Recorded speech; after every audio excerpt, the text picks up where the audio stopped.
what's up, everybody? Chad Calek here, and welcome back to the In a Crowded Room podcast, where on this episode, we are going to talk about the Hollywood Illuminati and a lot of things that are going on right now. Specifically, we're going to talk about Katt Williams and his mind-blowing interview that he did on the Shady podcast with Shannon Sharp. That interview that Katt did has received over 67 million views as Katt was dropping bombs. And there's a lot that he said that I really kind of aligned with, and it reminded me of a couple experiences that I had in which I'm positive that at the very least I brushed up against what would be considered the Hollywood Illuminati. Look, I've never ran around in the hills and the drug circles. I've never got involved with all the party scene and all that stuff in the Hollywood Hills, but I have been in a couple situations where I was kind of thrown into it briefly and then was able to jump back out, which we'll get to that. We'll talk about that. I'm also going to tell you about an experience that I had at home here yesterday, which you're not going to believe what happened when I tell you. We'll get there. But first, I want to thank all of you because we have eclipsed 15,000 subscribers. You guys are absolutely amazing. And I want to thank you because you guys have really made me kind of rethink and reevaluate what is possible with this podcast. That's inspiring. And if you look at all the range of emotions that human beings can feel, few things feel better than inspiration. And you guys have done that for me because I honestly look forward to recording every single episode. So once again, thank you all. So let's get into it. As I told you guys, something incredibly bizarre and freaky happened to me yesterday. And I wasn't going to bring this up, but after talking with Laura, she said, no, I think you should, just to ensure this never happens again. So yesterday at noon, I had a checkup scheduled with my original physical therapist who is doing all of my workouts in the house for a good 4 months. So he has gotten to know Chapo, my English bulldog, very well. So I'm not concerned with putting Chapo on his leash or anything like that. Just again, he knows this therapist and Chapo likes him. Chapo is a very, very unique dog. He's the third English bulldog that I've had, and he's unlike any of the rest of them. He is definitely unique. The first English bulldog, my soulmate, Capone, he was just a pure lover. I mean, that dog just didn't have an aggressive bone in his body. All he wanted to do is literally just lay on you and be loved. Our second English bulldog, Bugsy, he was a little more aggressive. He was independent, though. He definitely loved to be loved on and stuff, but he was, I don't know, he was just a bit of a loner in general. One of his favorite things to do back in the day was to just sit on the balcony and watch birds. He was fascinated with birds. It was crazy. Chapo's different. Chapo is extremely aggressive, and he's, I shouldn't say that. I should say he's just extreme, period. Like when he wants to play, he just won't stop bugging you until you play. When he wants to be loved on, he is just the most adorable thing in the world. And when he feels there's a threat, he ain't playing. Like, make no mistake about it, Chapo bites. Chapo bites for sure. And if Chapo deems you as a threat, especially to Mama, if Laura doesn't say friendly, and you're within 10 feet of her, you're not in a safe spot. He's aggressive. Now, certainly not with people that he knows, of course. And so I knew, like I said, this therapist was coming over. By the way, if you want to see Chapo, here's a picture. Look at the screen. This is Chapo. He is a very, very unique bulldog. He is a full-suited lilac and tan bulldog. Now, lilac and tan, the coloring, the coat, didn't even exist until a couple years ago. I found out about it like right when they first started breeding them, and I was like, this is incredible. This coloring is just unlike anything I've ever seen. And the reason I'm talking about him being a lilac and tan is that lilac and tan bulldogs are also known to be a bit more aggressive than other bulldogs. I have been bitten by Chapo. Never like where he's full on attacking me, but he's stubborn. And when you really start wrestling with him hard, you know, he'll give you a little snap to let you know he can. But the second he does it, if I were to act like I was hurt or pull back or yell ow or anything, I mean, he's immediately, you know, belly to you, licking, trying to lick your hands, lick your face, doing his doggy apology stuff. But with Laura, it's crazy because we ended up getting him way too early. Usually you don't want to buy a puppy unless they're 10 to 12 weeks. And usually they won't sell them unless they're 10 to 12 weeks. And part of the issue with that is because it actually depends on how you look at it, but I would agree in general it's somewhat unhealthy for a puppy to imprint on a human because they can have separation anxiety. And what I mean by imprinting is Chapo completely imprinted Laura. Like he believes Laura is his mother. So he is incredibly protective over her. Very protective over me too, but he sees me more as like the pack leader. So he minds me really well. Laura has a hard time getting him to mind a lot because he has like this really loving, playful relationship with her where he's more like he gets in line for me. But across the board, because we got him early, he's just imprinted, so he's super protective of both of us. Now, my house in general, just being honest about how I view a home, my home is my sanctuary. It is built for me, you know, and my family. That's it. Like, I do not open my home up and have a bunch of friends over. I rarely have visitors, don't want visitors. That's not what my home is. That's just not how I view a home, period. It is my place of sanctuary to be completely laid back and just comfortable and me and not performing in any way. It's just, that is what my home is. Laura's very much like that too. So when people come over, it's just super rare. Chapo rarely sees it. But I know who he knows. So I knew my physical therapist was coming over and I was like, okay, this will be no problem. You know, Chapo knows him. Well, the time came where the therapist was supposed to be here. And I had to go to the bathroom and I was walking out of the room and I knew that he would be coming up the stairs soon. So I just unlocked the deadbolt. Chapo's in the living room, I'm in the bathroom. And I get down to the bathroom and I walk out and I go to sit down on our couch. And right as I do, I hear a couple soft knocks on the door. And I'm thinking, that's weird. Like, no one ever knocks like that. The therapist that's coming over, he gives really loud, hard knocks just so, you know, we know it's him. These are really quiet knocks. And I was kind of looking at the door like, that's strange. And I was thinking to myself, well, the door is locked, so I'll have to knock louder if they want me to open it. And it just, the second it dawned on me that I unlocked it, when I walked out of the room, I was just like, oh God, they can just walk in. So I go to stand up, and right as I stand up, I look down, and I'm just not looking at the door, and I hear the door open, and Chapo explodes.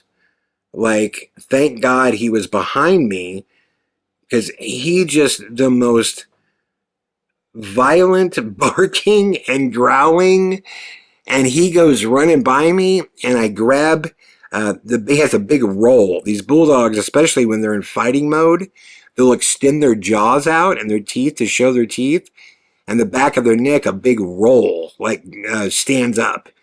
So it's the only thing I could grab on them at that point because they're so low to the ground and so wide armed, there's not really anything else you can grab. So I grabbed him by the top of his neck, and he just, I mean, drug my ass towards the door. And I don't know who this person is, and they're freaking out because I'm telling you, Chapo was doing everything in his power to eat this man. So I literally scream get out to this dude. I don't know who this is. I don't know who this guy is. And as Chapo's going, I had to lunge for the door to slam the door shut. He barely got out of the doorway, and I barely got the door shut, in which Chapo, for the next 15 minutes, man, was going ballistic. Like, he was trying to claw through that door to eat this man. I mean, he wanted a piece of his ass so bad. So I'm like calming him down. I'm like, good boy, it's all good boy. Because the truth is, it is a good boy. Someone that we don't know for some reason just felt like they could walk right into my house.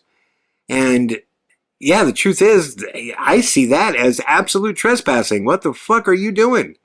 You don't know me. Like, what is going on? So I get Chapo calmed down.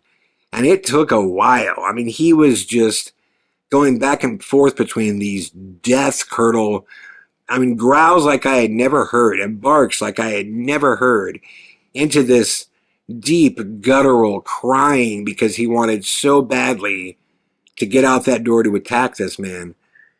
So I finally calmed him down, and I'm thinking, I need to go see who this was. Is this somebody else that's still in the neighborhood? Like, was this an accident? Why did this person walk in my door? So I lock my door, get my keys, go walking outside, and I see this guy waiting across the street, just staring over towards the gate to my place. And I'm like, what the fuck? So I yell, I'm like, hey man, and he's like, he just waved me. I'm like, stay there. So I come outside the gate and walk across the street, and I'm like, who are you, dude? Like, what are you doing? And he's like, oh man, I'm really sorry about that. And I'm just like, if he would have got a hold of your foot and he would started thrashing you, like what are you doing? Turns out he's a fan of my films. He's from Ohio. He's visiting family in Venice. And I don't want to say what the film is and what the location and the shot is, but from the films, he figured out where I would live. So he waited outside for a while until he got the courage to knock on the door because he wanted to get a picture. He wanted to get a selfie. So I'm like, how'd you get in the gate? There's a security gate. And he was like, oh, I didn't realize it was. I just followed the mailman in. And the mailman has the security code. And I'm like, what the fuck? So, yeah, I just said to him, I was like, look, I sincerely appreciate that you enjoy my films. But I'm like, this is my home, bro.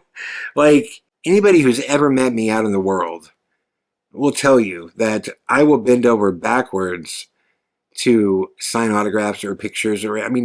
I am blessed that anybody would give two shits about my work. I am blessed to have a career in which I get to share these stories for a living and go ahead and make these films. And I'm in a position where I have final cut. And from my computer to the world, my distribution line is that clean. I'm so lucky, and I know it. But like I told him, I was like, that's not okay, man. Like, I don't know you. You don't know what I've been through and what I'm going through. And just, like I told him, I'm still at the tail end of recovery right now. And he goes, oh, I know. I listen to the podcast. Which made me even angrier, because I'm just like, so you know what I've been going through, and why would you assume you can just walk in? And he said, well, when I knocked on the door, he goes, I could see the door was a little open, and he goes, and I could hear you walking around. He goes, so I just thought I would just peek my head in and just say, excuse me, Mr. Calek, I'm a big fan of your work. Is there any way I can get a picture? In which I just said to him, I can't stress enough how thankful I am that you enjoy what I do. But you really need to understand, coming into my home is not okay, man. It's not okay. Part of me feels guilty for saying that. It's like, I know how hard it is to get anybody to care. The first band I was ever in, it just, we weren't good. We weren't right for the time. And I remember trying my ass off spent seasons calling. I was trying my ass off to get somebody to care, and like just nobody cared. You know, we played 2 or 3 shows and no one wanted us to come back. And so I've always kept that, you know, that memory of like, listen, you're fortunate if somebody cares. So I'm fortunate that he cared. But am I wrong to be upset that someone walked into my house that I didn't know? I just told him, I just said, yeah, I'm not comfortable with you standing across the street and staring at my place. That was, you know, half an hour ago now that all went down. And I just said, yeah, my suggestion to you in the future is don't do this to anybody. Anybody that you're a fan of, don't go to their home. That's crazy. Don't try to walk into their door. You know, as I told him, the only time in my life I've ever said no to an autograph or a photo request is when I was eating dinner with Laura during the height of Sir No Face. We just didn't get a lot of time to do that. And I always feel like if you wait till we're done or before, that's fine. But like as I'm eating with her, I want to enjoy that. Besides that, the only other time was a phone call with Gracie. It was the same thing. It was just wanting the privacy for the moment of that phone call. But outside of that, I mean, I truly, like I said, it's a blessing to have anybody that would care. And I would say to anybody who supports my work or anything like that, I want to meet you. Like, message me. Like, you know, if you're going to be in town, message me. I mean, you know, if I'm available, if I'm going to be somewhere, I'll let you know. I mean, it's not like I don't appreciate it. I do. I really, really, really do. That's the truth. But that was just crazy. And, oh God, had Chapo got a hold of him, who knows? Because when dogs bite people, a lot of times animal control steps in and they'll take the dog and they'll put the dog down, which, oh my God, would I have been ungodly pissed if that would have happened. You know, or this gentleman could have been hurt, could have been badly hurt. So to me, yeah, I guess rule of thumb is don't go to people's houses. Don't do that, you know. All right, moving on. If you guys have not seen this, I'm going to put the link below of this Katt Williams interview with Shan Sharp. It is mind-blowing. And it's mind-blowing because Katt Williams I'm talking about, there is no part of him throughout the entire conversation that seemingly has any fear of the elite. Because he's naming big names. And he's calling shit out. Like, it's crazy. He did this podcast before all this Puff Daddy stuff. Before he got raided, all this stuff. And in this interview, he points out Puffy. He talks about how Puffy, you know, basically tried to sleep with him and he wouldn't allow it. And he said that Puffy's up to all kinds of other stuff and he got to say no to him. And he says that he's going down and he said all things will be brought to the light in 2024. He's like, that's all. And he starts naming all these people. He talks openly about how he went to some Illuminati meeting with him and Ludacris. And there was a systematic or a series of things that they would have to do in order to receive, and this is important, and I'm going to point out why in a second, in order to receive $50 million. Now, Katt says in this interview that 4 different times he was offered the sum of $50 million to essentially be a public puppet. That his dreams in the industry would be rewarded to him, whether it be through movies. Like he claimed that Ludacris got like a 10-picture deal, but he had to support all the people he was told to support, and he had to shave his afro and cut off his sideburns. And then Katt pointed out that his deal with Illuminati is almost up, that it was the 10th Fast and Furious is coming up, and he's been in all of them or something like that. But he said 4 different times he was offered $50 million to basically do things that he didn't agree with. And he mentioned this whole thing about black actors wearing dresses. And he talked about Kevin Hart and says he's a plant and industry plant and he was made and he's a part of the Illuminati basically, and that he sold his soul. And that sold your soul thing, that's a term that people use out here in Hollywood, basically just saying, yeah, I will, be a concubine, or I'll be a sex slave, or I'll be a political slave, or I'll basically, toe whatever line you want me to toe in return for, being rich and famous. And if you ask Dave Chappelle, if you remember, when Dave Chappelle quit the Chappelle Show and went to Africa, and everyone said he was crazy, when he came back, the number was floated through the media. They said this is crazy because Chappelle turned down, if you remember, he turned down a $50 million contract. Now, that's the second guy now saying it was $50 million. That's what he was offered. Chappelle did. And when he turned it down, he said the Illuminati basically set out to make him look crazy. That's what they do. They make him look crazy or like he's some kind of criminal. And he said he knew it, and that's why just Dave Chappelle.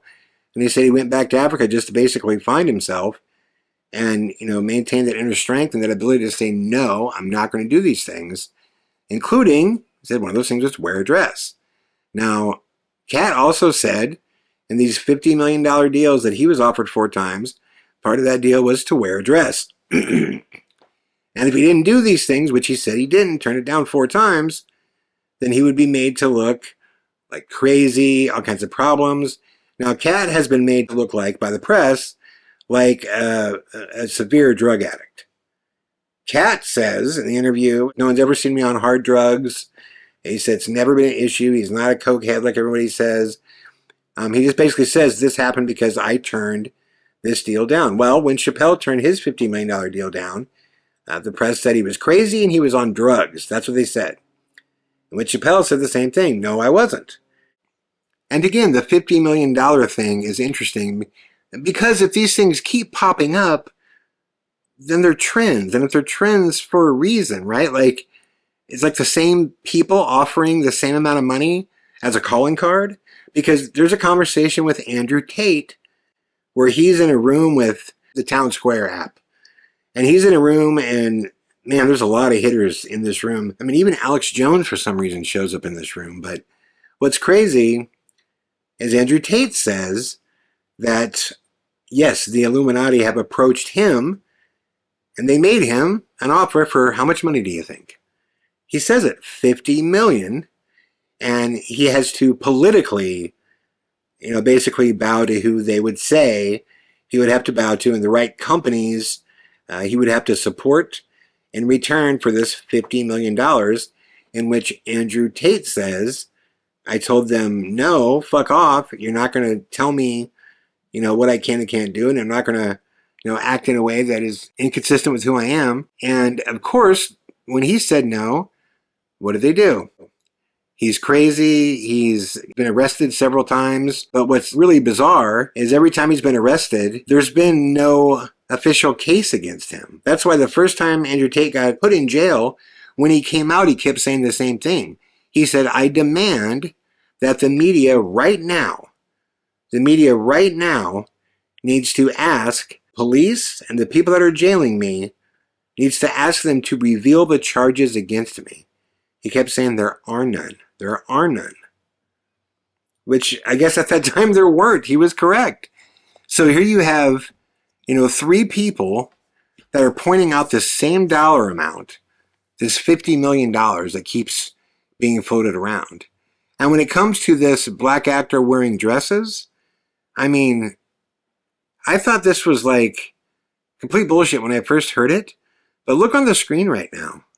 All these actors that that are African American, all of them are wearing dresses. Like, really? Is it that funny? A black man in a dress is just such a go-to element for laughs, hardy har, that it has to keep being done. It's just not even funny. I mean, like, I remember the Wayans brothers did the thing where they played white girls. That's another thing, too. Chappelle said that all of these male actors are also, and these male black actors are also told they have to play, not only wear a dress, but they have to play women. And oftentimes they try to get them to play white characters as well. And that's what Chappelle basically said. He was like, this isn't funny. So why do they keep going to do it? And Chappelle talks about how the first time they brought this to him, these writers came in and they were like, oh, Dave, it's going to be so great.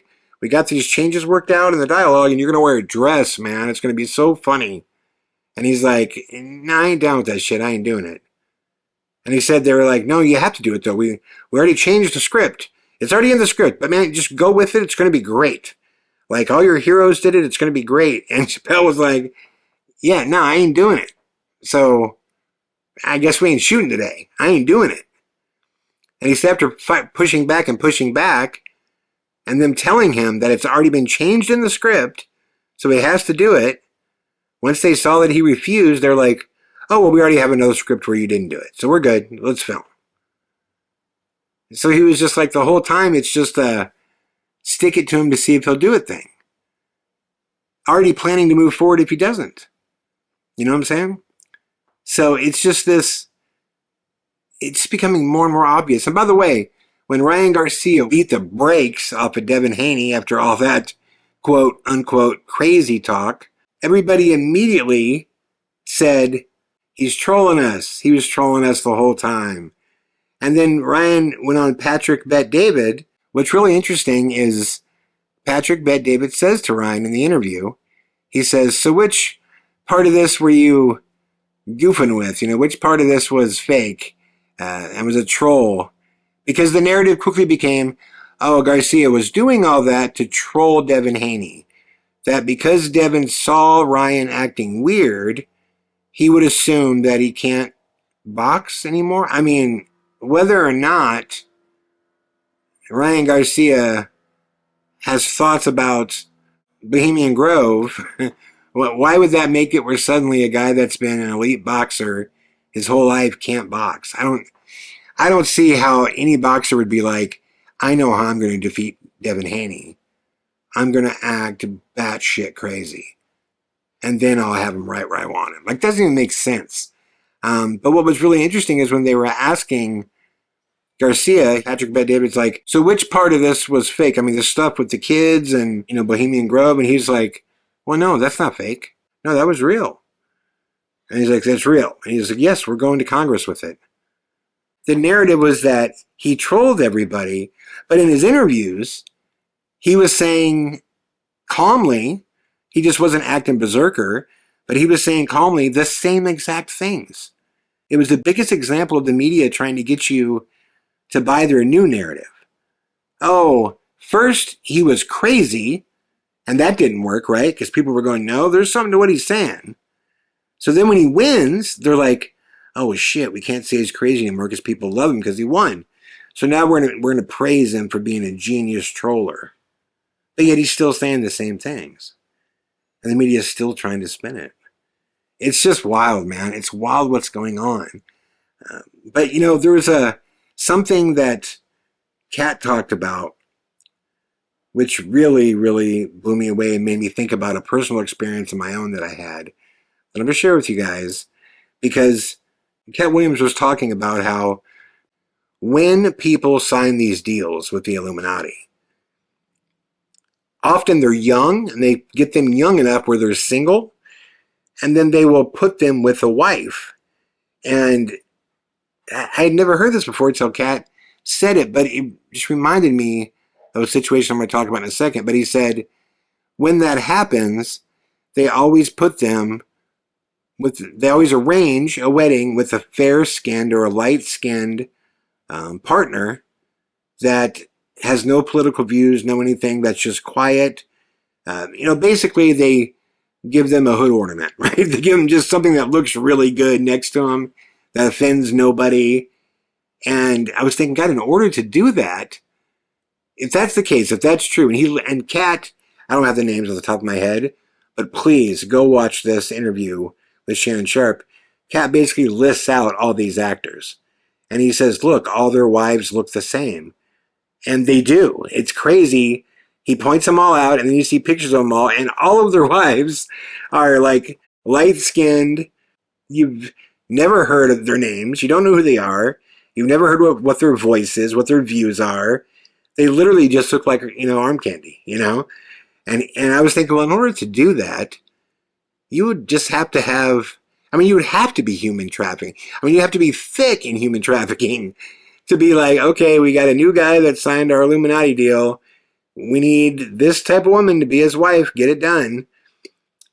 And the reason that story stuck with me, I will tell you a story right now of something that I witnessed.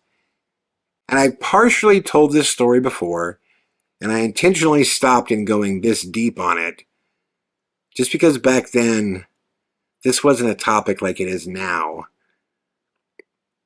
And a lot of these guys are grown up now, so I'm not going to say their last names or anything, but I will identify the band because I already have and who I was hanging out with when it happened. But back when I was 23 years old, I was getting involved in band management. The first two bands that I signed were Index Case, my buddy Joey, and I ended up getting them signed to Elektra Records. But the other band that I signed at that time was this band, Mr. Plow. And I ended up co-managing them with a gentleman that currently manages 30 Seconds to Mars, Jared Leto's band. And I really, really liked this band, really believed in them. They were super young. They had one guitar player that was 17. I think the oldest guy in the band was 20. And there was 6 members in the band and a tour manager. So there would regularly be 7 individuals in this group that would travel. And I really, really dug this band. Now back then, if you wanted to get a record deal, the process was very different than today. In a nutshell, you would produce a record, a really good demo, and you would sell physical units, and you would try to sell enough to get the attention of either a radio station or the record label itself. And if you couldn't do either of those things, the only other way in was through connections, who you know. Mr. Plow knew me, which my managers could get them to all the record labels in town. So this band, Mr. Plow, had just recorded a demo, and we finally started playing demos around town, and the record companies all brought them out here to showcase. And how that works is a record company will pay the band money to fly out, and they'll put them in a ridiculous hotel room, take them out to dinner, they'll spoil them, and they have what's called an A&R rep that it's his job to basically make the band want to sign with that label. So the label I'm talking about is Capitol Records. They were very interested in this band, Mr. Plow, and their A&R rep was a guy named Scott. A&R basically means artist and repertoire, which that's so vague because it literally just means you got to push the line for the label, whatever the label wants. If the band's signed and the label doesn't like how a song is sounding or they think there should be changes, the president does, he'll tell the A&R rep to get it done. So he's got to convince the band to now do it. But before they get signed, the A&R rep, it's his job just to wine and dine the band and make them want to sign with that label. Now, as you're fixing to hear, there is no end to what major labels would do to get a band to sign with them if they wanted them. No end. They sent A&R reps out back then with a bottomless credit card to buy drugs, women, you name it, you name it. $1,000, the first night we were in Los Angeles, this Mr. Plow band, they were taken out by Capitol Records, and they're having $1,500 dinners. $1,000 bottles of wine. They were in these ridiculous suites in the Hyatt House, the top of the Hyatt House with the swimming pool on the rooftop and everything. So this is where the story gets weird, though. The third night that we're there, we go out, and Scott is really, really getting to know these dudes. And it's my job to basically shadow the A&R rep, make sure he doesn't leave my sight, because I don't know what kind of shit he's going to try to pull. So my job is to basically allow him to cater to them, but to keep an eye on him. But what's weird is, I swear to God, every time both my band and bands that I manage, every time we'd have these types of dinners, at some point the question would always come up, who in the band has a girlfriend, who doesn't?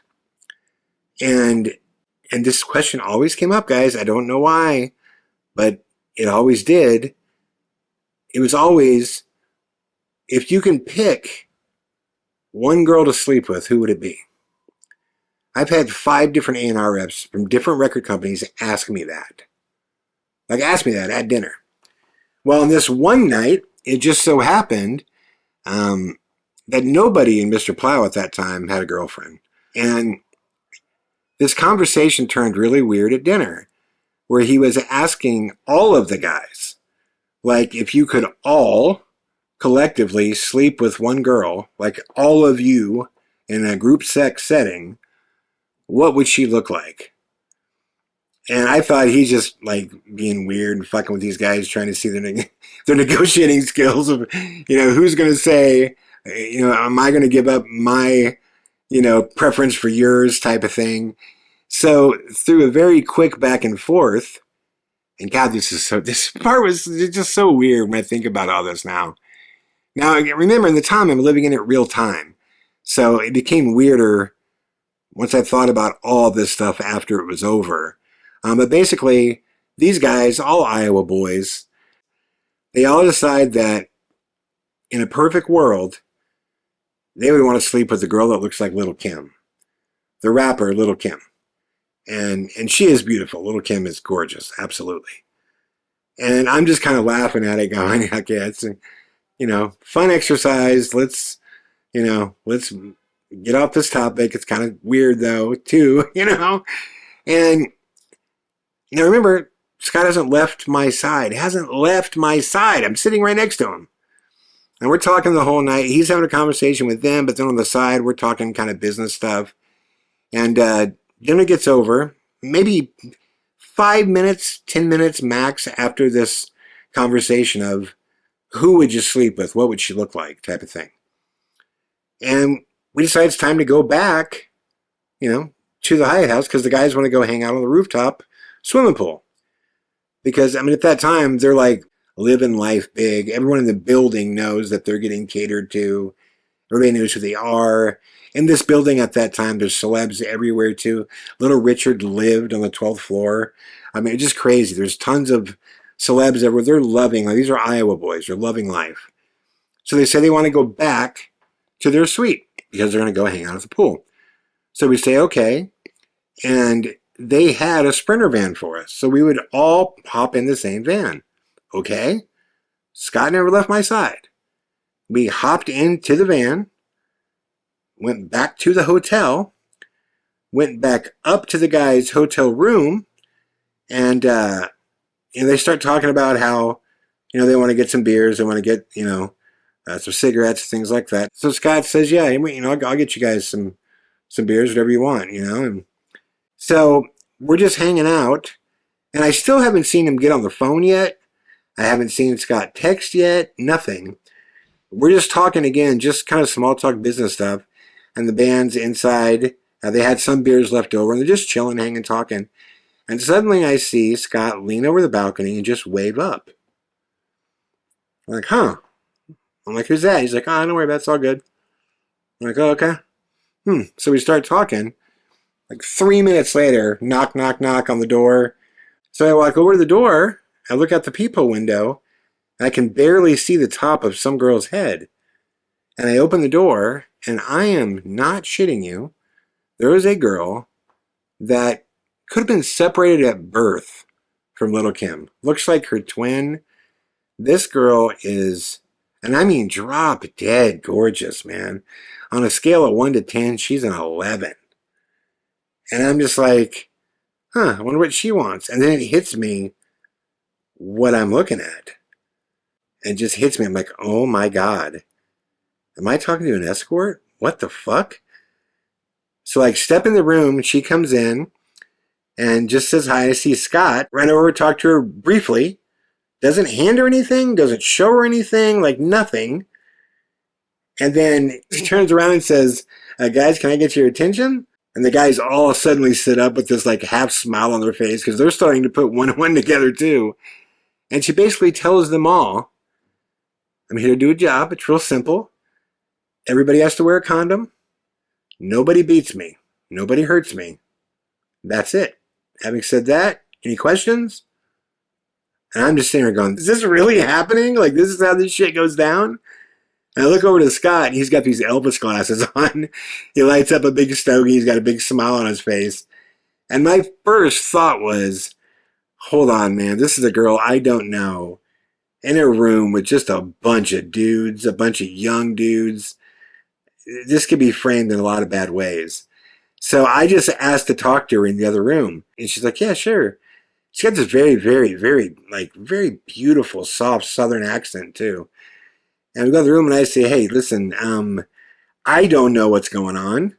I don't know who called you or what's happening. I assume it's Scott, but you absolutely don't have to do this. Like, I don't know what, what have you been told? Are you being forced to? Like, what's happening? And she puts her hand on my face and she's like, oh, baby, you're so sweet. She's like, you trying to take care of me? And I'm just like, looking at her like, what the fuck is happening? And she was like, honey, it's all good. I got this. We're going to have some fun. Everything's going to be fine. That's my shitty attempt at a Southern accent. But basically, what she's letting me know is, like, I do this. I'm a pro. We're good. Like, there are things in play right now that you don't know that, assure my safety. Like, it's good. Don't worry about it. So once I realize that she's not being forced to do it, I immediately think about the money. And I say to her, well, listen, I don't know what's been said or as far as money goes, or like, I don't even know what this stuff costs. And I'm not going to pay for this. And I go, those boys do not have the money I'm sure that you're looking for. And again, she just kind of smiled and giggled. And she's like, honey, it's fine. Everything's fine. She's like, we're going to have a good time and it's going to be fun and everything is okay. And I'm like, huh, okay. So I walk back in and the band's like totally looking at me like, what do we do? And she basically explains to him, if you have performance issues in front of people, we can go into the other room. If not, I don't. I'm ready to party. Let's get it on. And I was just like, wow. This is wild. But it's becoming obvious to me very quickly. This is not, her first rodeo, nor is it Scott's. So I walk over and Scott just, again, the biggest smile on his face. I never forget these golden Elvis sunglasses. And I was like, dude, is this real? So the drummer for the band looks at me and he's like, yeah. And I was like, hey, it's your decision, man. I'm not your daddy. You're a grown up. Do what you want. So, yeah, it goes down. Some of the guys wanted privacy. Some didn't care. I pretty much hung out on the balcony the whole time. just kind of hung out. And, when it was over, I'm telling you, that girl was dressed and looking like $1 million. She got dressed, went to the bathroom, came out, looked incredible, and she was out the door. And no one paid her. Nobody paid her. And I'm sure she got paid. So I start thinking about all of this in my head. And I'm like, first off, I don't know how in the hell all of that was pulled off in such a seamless fashion. Because they told him what they wanted. I never even saw him call anybody, anything like that. So it had to be a text. And this is it'd been 99. Texting existed, but it's not like it was like today. So I'm thinking, this has to be a girl that is literally ready to go on the drop of a dime. From the moment the conversation was had until she was in the room, it was maybe 20 minutes. So she's got to be on call. She's probably being taken care of, like living somewhere. And I was also thinking that if they're doing this for this level of success, like these boys, that maybe something big one day, may not be. If for that level of success, there is a group of women that are on call that could selectively look like whatever any guy says is, yes, I would, like, I'm into a girl that looks like Pam Anderson. Okay, we need the Pam Anderson looking girl. Or the girl that looks like Little Kim. We need the Little Kim looking girl. Well, you'd probably need multiple girls that have these different looks. Because again, that's one band.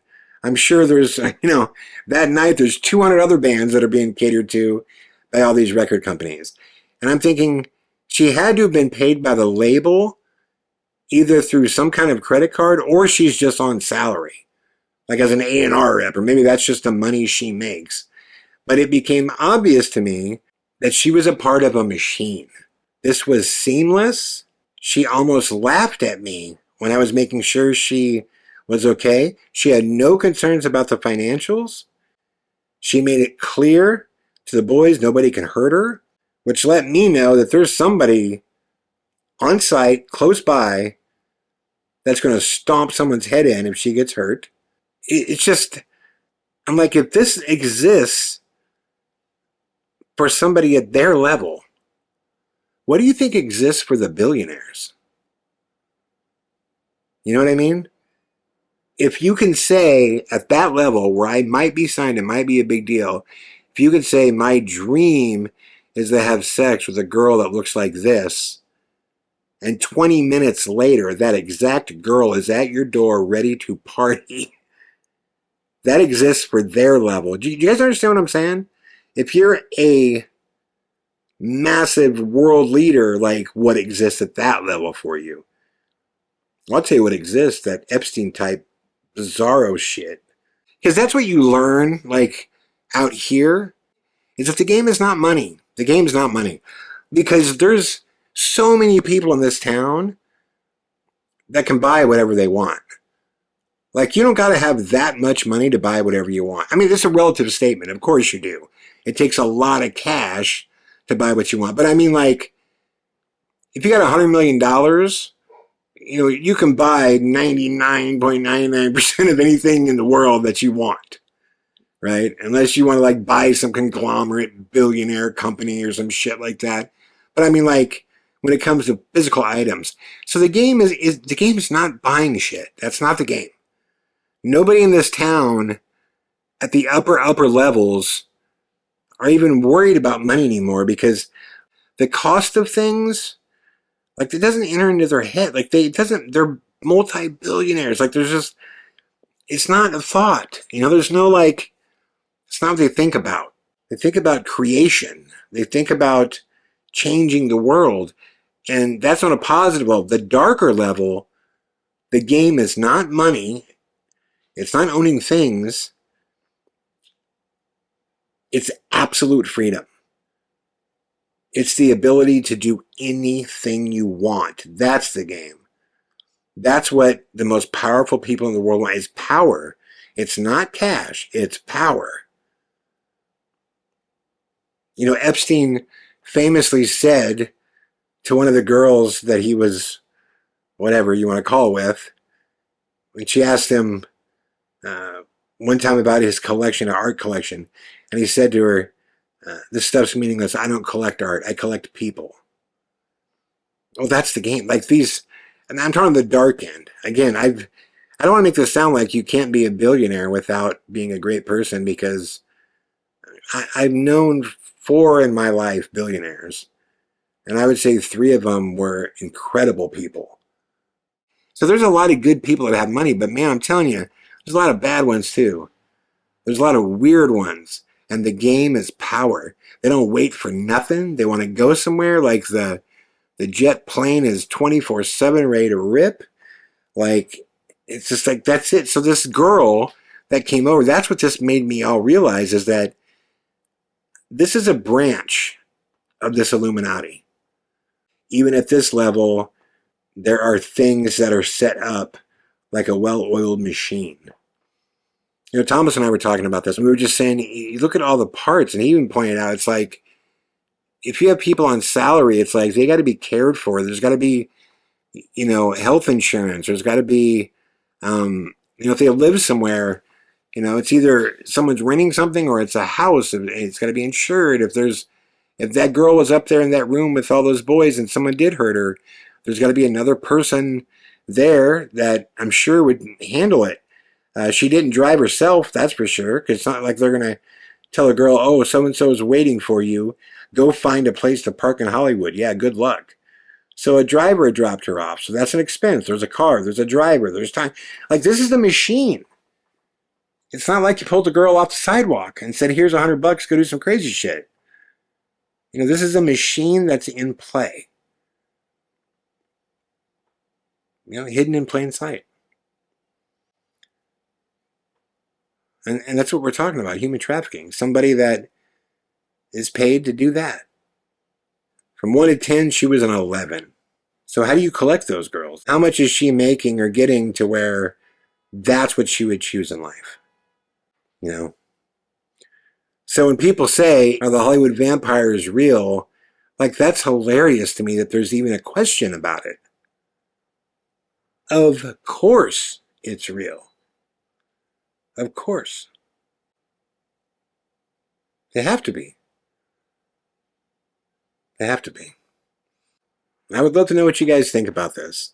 Let me know in the comments below for sure. Also, let me know what you guys think about the Katt Williams interview with Shannon Sharpe. You guys really got to watch that. It's something else, man. Having said that, my friends, I hope you enjoyed this episode of the In a Crowded Room podcast.